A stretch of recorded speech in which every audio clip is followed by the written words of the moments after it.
Assalomu alaykum. Tushingizda it ko'rdingizmi? Qadim zamonlardan beri it insonning eng yaqin do'sti va sadoqat ramzi sanaladi. Tushda it ko'rish bu eng ko'p tarqalgan tushlardan biri bo'lib, u ko'pincha sizning atrofingizdagi insonlar bilan bo'lgan munosabatlaringizni aks ettiradi. It bu nafaqat do'stlik, balki sizning ichki hissiyotingiz va hayotdagi qadriyatlaringizni ko'zgusidir. Keling, uning turli xil ma'nolarini tushunib olamiz. Agar tushingizda it sizga yaqinlashib dumini likillatsa yoki erkalansa, bu juda yaxshi belgi. Bu sizning real hayotdagi juda sadoqatli, chin do'stlaringiz borligini anglatadi.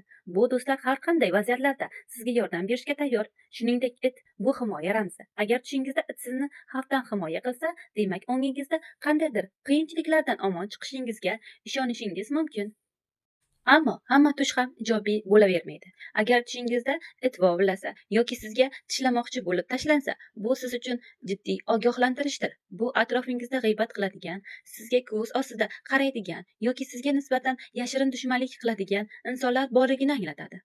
Bunday tushdan so'ng atrofingizdagi odamlarga bo'lgan ishonchingiz qayta ko'rib chiqish va hushyorlikni oshirish tavsiya etiladi. Agar tushda it sizni biror xavfdan ogohlantirsa, demak o'ngingizda ham sezgiligingizga quloq tutishingiz kerak. Tushdagi itning rangi, hajmi va uning xatti-harakati tushning aniq ma'nosini belgilaydi. Unutmang, tushlar bu sizning ruhiy holatingizning aksidir. Siz tushingizda oxirgi marta qanday itni ko'rgansiz?